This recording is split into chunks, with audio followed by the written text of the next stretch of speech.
Assalamualaikum warahmatullahi wabarakatuh. Perkenalkan di sini nama saya Astri Diana Nuari Mutali. Di sini saya perwakilan kelompok 9 sebagai ketua kelompok.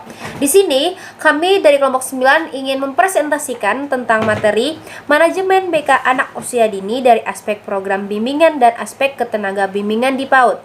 Di sini saya akan memperkenalkan anggota saya yaitu Rizky Amelia, Rika Agustina, Febriana Lestari, Delania Putri, Melanie Magdalena Tine, Nur Hidayanti, Widi Nur Azahra, dan Uwis Raufa. Di sini saya juga akan menjelaskan tentang latar belakang. Jadi, latar belakang dari materi yang kami ambil adalah keberadaan dari bimbingan dan konseling di lingkungan anak usia dini sebenarnya sangat dibutuhkan. Hal ini dikarenakan banyak perilaku bermasalah muncul pada anak didik ketika dewasa yang disebabkan karena masa lalunya di masa kecil. Tujuan utama diselenggarakan program BK di lembaga PAUD adalah mengambil tindakan preventif terhadap munculnya perilaku bermasalah tersebut. Faktanya, inilah yang melatar belakangi ketertarikan peneliti untuk mengkaji lebih dalam terkait pelaksanaan program bimbingan dan konseling untuk anak usia dini di taman kanak-kanak. Nah, jadi manajemen bimbingan dan konseling adalah segala upaya atau cara yang digunakan untuk mendayagunakan secara optimal semua komponen atau sumber daya, bisa disebut dengan tenaga, dana, sarana prasarana, dan sistem informasi berupa himpunan data, bimbingan dan konseling untuk menyelenggarakan pelayanan bimbingan dan konseling dalam rangka mencapai tujuan yang telah ditentukan. Nah, Permendikbud nomor 111 tahun 2014 diterbitkan untuk menjadi acuan baru pelaksanaan tata kelola bimbingan dan konseling mulai dari planning, organizing, staffing, landing, hingga ke controlling. Nah, setelah ini akan dilanjutkan oleh teman saya. Assalamualaikum warahmatullahi wabarakatuh. Saya Nur Hidayanti. Di sini saya akan menjelaskan materi yang pertama, yaitu pentingnya manajemen bimbingan konseling pada anak usia dini.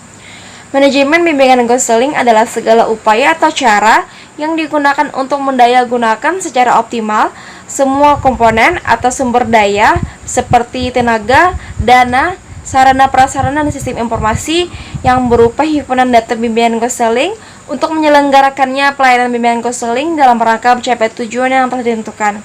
Oleh karena itu sangat penting diperhatikan manajemen pelayanan bimbingan konseling ini untuk mencapai tujuan secara maksimal. Keberadaan bimbingan konseling di lingkungan anak usia dini sebenarnya sangat dibutuhkan. Hal ini dikarenakannya banyak perilaku bermasalah muncul pada anak didik ketika memasuki usia remaja atau dewasa, yang disebabkan karena masa lalunya di waktu kecil. Oleh karena ini juga yang menjadi tujuan utama diselenggarakannya program bimbingan konseling di lembaga PAUD untuk mengambil langkah preventif atau pencegahan terhadap munculnya perilaku masalah tersebut.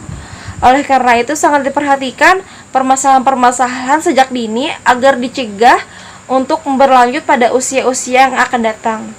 Untuk lebih jelasnya akan dijelaskan oleh rekan-rekan saya selanjutnya.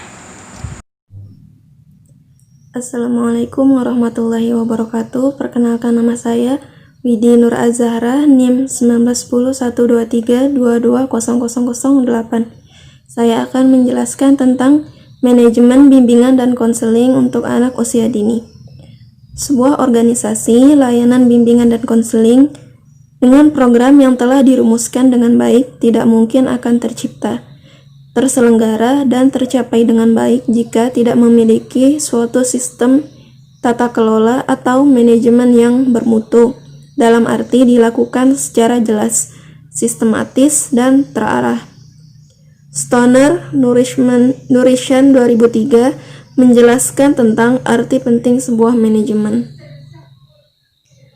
termasuk manajemen program bimbingan dan konseling yang merupakan bagian tidak terpisahkan dari sebuah proses pendidikan.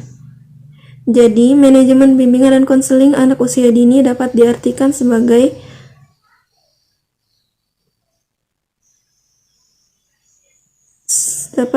sebagai sesuatu yang dilakukan oleh guru atau pendamping dalam rangka membuat suatu perencanaan, pengorganisasian, dan juga kegiatan evaluasi sebagai upaya untuk mencapai tujuan kegiatan yang telah ditentukan. Pentingnya manajemen program bimbingan dan konseling pada anak usia dini dapat dilandaskan antara lain bahwa manajemen mempengaruhi pendidikan anak usia dini dalam mengembangkan dan melaksanakan program belajar atau permainan yang sangat edukatif bagi anak didik, serta mempermudah pengelolaan pendidikan anak usia dini untuk menilai perkembangan lembaganya dalam pengembalian misi sebagai lembaga pendidikan prasekolah. Sekian yang dapat saya sampaikan. Kurang lebihnya mohon maaf. Wassalamualaikum warahmatullahi wabarakatuh. Saya akan melanjutkan penjelasan dari teman saya. Ada 9 dasar pemikiran yang memunculkan keharusan manajemen pendidikan, bimbingan, dan konseling merupakan bagian yang tidak terpisahkan dalam proses pendidikan. 1. Manajemen adalah hal yang esensial dalam organisasi. 2. Pendidikan adalah pengarahan kepada pelanggan. 3. Diperlukan suatu standarisasi produk. 4. Diperlukan peningkatan efisiensi keuangan. 5. Diperlukan adanya kuantabilitas tinggi. 6. Pendekatan standar berkenaan dengan manajemen berdasarkan sasaran. 7. Pendidikan berorientasi kepada keunggulan dan pasar kerja. 8. Manajemen secara esensial memiliki sifat dasar hierarki. 9. Suatu cara meningkatkan kinerja adalah melalui kompetensi. Maksud dari slide ini, hal-hal ini adalah yang mendasari kenapa sih di dalam pendidikan itu harus ada manajemen, termasuk dalam bimbingan dan konseling. Dalam konteks ini, manajemen layanan bimbingan dan konseling untuk anak usia dini dapat diartikan sebagai suatu proses yang dilakukan oleh guru atau pendamping dalam rangka membuat suatu perencanaan pengorganisasian dan juga kegiatan evaluasi sebagai upaya untuk mencapai tujuan yang telah ditentukan. Sebagai contoh kayak tugas perkembangan.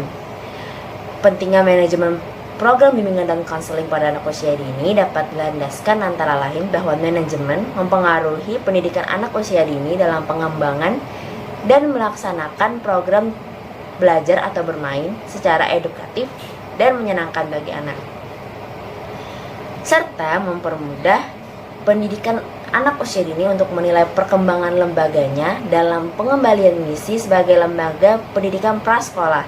Sekian penjelasan dari saya, akan dilanjutkan oleh rekan saya. Ya, di sini saya Rika Agustina akan menjelaskan tentang program BK untuk anak PAUD. Guru pendamping anak usia dini tidak dibekali secara khusus untuk melakukan konseling. Apabila guru pendamping menemukan masalah yang cukup berat, dapat melakukan peralihan pengalaman kepada ahlinya, misalnya ke dokter, konselor, atau psikologis. Sayadi menjelaskan beberapa langkah yang dilakukan dalam layanan konseling adalah: yang pertama, identifikasi masalah.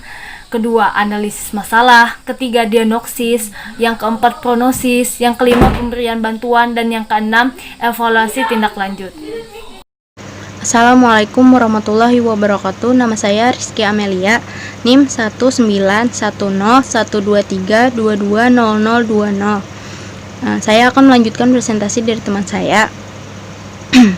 Sueman 2007 menambahkan bahwa kegiatan bimbingan untuk anak usia dini memiliki arah atau orientasi untuk mencapai tujuannya, yaitu sebagai berikut.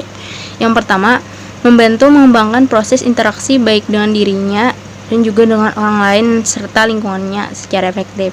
Lalu yang kedua, membantu memfasilitasi pemahaman yang bermakna bagi anak sehingga tumbuh dan berkembang menjadi pribadi yang tangguh dan selalu memiliki pandangan yang positif baik itu tentang dirinya dan juga lingkungannya.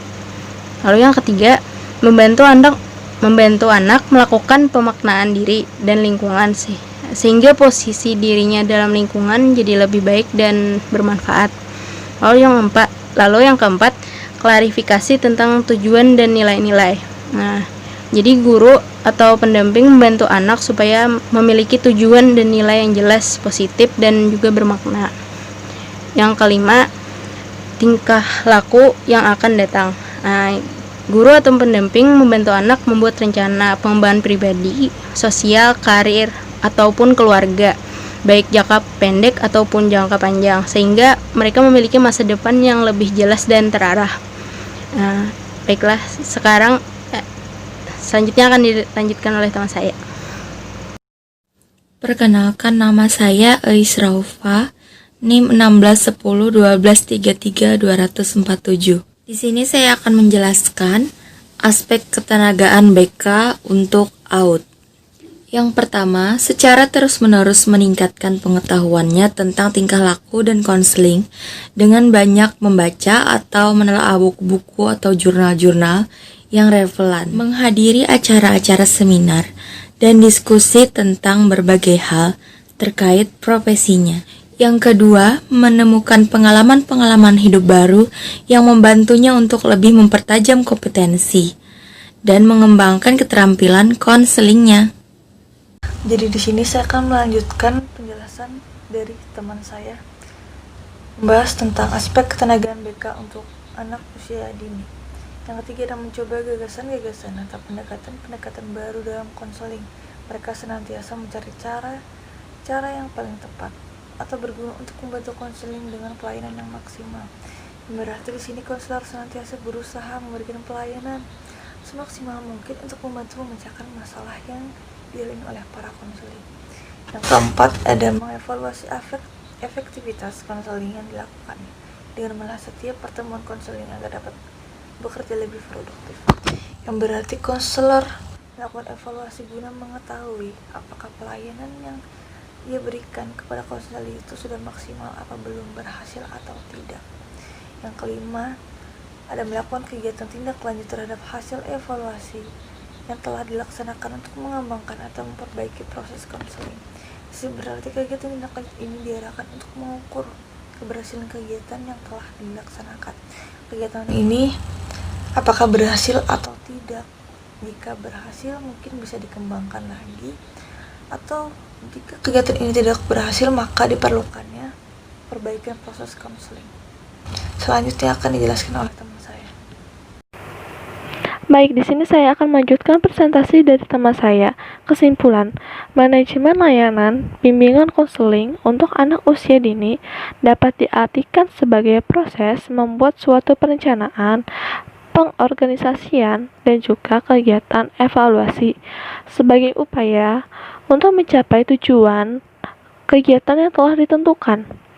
Pentingnya manajemen program bimbingan dan konseling untuk anak usia dini dilandaskan untuk memengaruhi pendidikan anak usia dini dalam mengembangkan dan melaksanakan program belajar atau permainan yang sangat edukatif bagi anak-anak, serta mempermudah pengelolaan pendidikan anak usia dini untuk menilai perkembangan lembaganya dalam mengemban misi sebagai lembaga pendidikan prasekolah.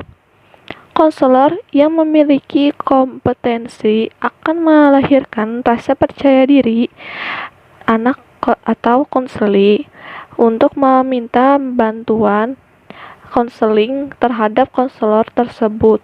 Sangat penting bagi efisien waktu pelaksanaan konseling. Layanan bimbingan bagi anak PAUD tidak dialokasikan pada waktu yang berbeda, tetapi terpadu pada proses pembelajaran yang dilakukan guru di dalam kelas maupun di luar kelas. Penciptaan lingkungan yang kondusif dalam mengembangkan pengembangan perilaku sosial pribadi maupun pengembangan keterampilan merupakan strategi yang efektif untuk digunakan di pendidikan anak usia dini. Baik, sekian dari presentasi saya dan kelompok saya. Terima kasih.